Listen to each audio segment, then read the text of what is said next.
Hello tout le monde, j'espère que vous allez bien, moi ça va super. Aujourd'hui dans cette vidéo, on va parler éclairage. J'ai reçu 2 panneaux LED de la marque Neewer et on va tester ça ensemble.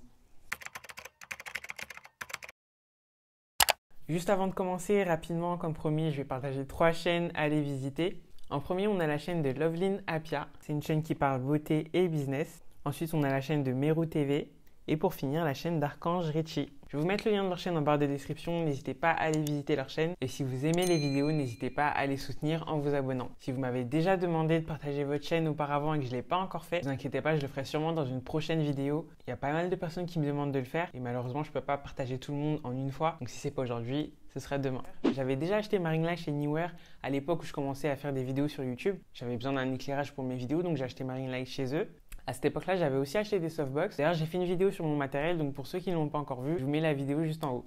Donc, ring light et softbox, c'est mon éclairage de base. C'est vraiment ce que j'utilise pour toutes mes vidéos. Au niveau de mon éclairage, j'avais un peu envie de changer. Je voulais garder ma ring light, mais utiliser autre chose que mes softbox. Donc, ces panneaux LED là, ça tombe super bien. Les softbox pour faire des vidéos, c'est très bien, c'est pas cher. Jusqu'à là, ils m'ont très bien servi. C'est ce que j'utilise pour toutes mes vidéos. Mais voilà, ça reste assez fragile. C'est pas fait pour le transport. On peut pas trop les transporter au risque de les abîmer. Moi, c'est ce qui m'est arrivé. Après, ça fonctionne toujours, mais bon, c'est quand même bien cabossé. Voilà, donc c'est cool si vous les utilisez à l'intérieur et que ça bouge plus. Et là, même si mon setup me plaît, j'avais quand même envie de passer à autre chose, de commencer un peu à évoluer dans mon matériel. Donc ça tombe super bien que Neewer m'ait envoyé ces panneaux. Donc au niveau des panneaux LED, il existe plusieurs offres. On peut les retrouver sur Amazon en kit de 2, on peut aussi les prendre par 3, avec ou sans écran LCD. Vous pouvez aussi les prendre sans les trépieds si vous en avez déjà. Donc il y en a vraiment pour tous les budgets et pour tous les différents besoins. Donc le kit que j'ai reçu, il comprend 2 trépieds, 2 panneaux LED, 2 chargeurs, une télécommande et on a aussi 2 sacs de rangement super pratiques pour les panneaux LED.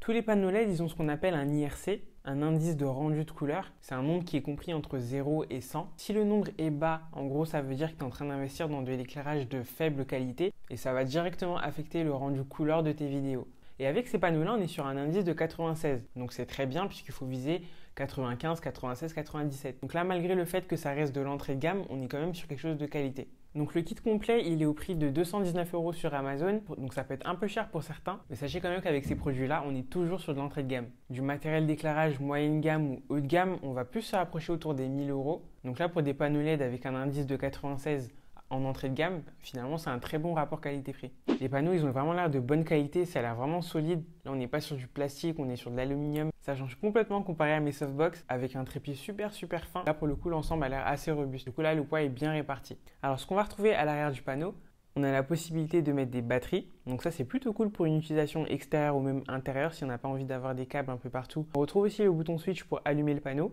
avec la possibilité de l'utiliser soit sur secteur, soit sur batterie. On a notre écran LCD avec les boutons de réglage juste à côté. Donc les boutons de réglage, c'est pour une utilisation manuelle, pour régler la puissance et la température de la couleur.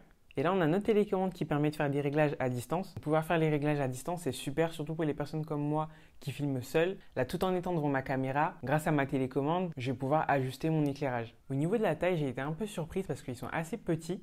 Mais pour une utilisation comme la mienne, en vrai, c'est largement suffisant. Ensuite, on a un coupe-flux à 4 drapeaux ou un bain d'or qui est détachable ou ajustable en fonction des besoins. Là, on est sur des panneaux bicolores, donc on a 660 ampoules LED. Donc la moitié des ampoules, donc 330 ampoules, sont de couleurs un peu froides. Ces couleurs-là, elles vont venir un petit peu matcher la couleur de la lumière du jour. Donc on est à 5600 Kelvin. Et ensuite, on a 330 autres ampoules LED. Donc là, par contre, ça va être des couleurs un peu plus chaudes. Donc ces ampoules-là, elles vont un peu plus matcher les couleurs d'intérieur en fait. Donc par exemple des couleurs un peu similaires aux lampes ou alors le lampadaire qui se trouve juste derrière moi. Ces couleurs-là, ça va servir un peu pour donner cet effet un petit peu chaleureux, on va dire. Et là, vu qu'on a un écran LCD au dos du panneau, on va pouvoir ajuster de manière très précise nos lumières. Et ça, du coup, c'est top pour les réglages caméra parce que là, je vais pouvoir ajuster mes lumières avec la balance des blancs sur ma caméra. Alors sur cette image, la balance des blancs de ma caméra, je l'ai réglée sur 5600 Kelvin avec un ISO de 125. J'ai également réglé mes panneaux sur 5600 Kelvin. Donc là, on est sur les ampoules blanches avec des couleurs plutôt froides. Et je suis à 40% de puissance des panneaux. En gardant les mêmes réglages, on va passer sur la couleur jaune, donc 3200 Kelvin. Je suis toujours à 40% de la puissance. Et là, toujours avec les mêmes réglages caméra, on est sur 4500 Kelvin. Donc là, on a les ampoules blanches et jaunes, toujours à 40% de puissance. Parlons de puissance. Donc là, les panneaux sont éteints. Je vais augmenter la puissance progressivement. Ça éclaire tellement que j'utilise à seulement 40% de leur capacité.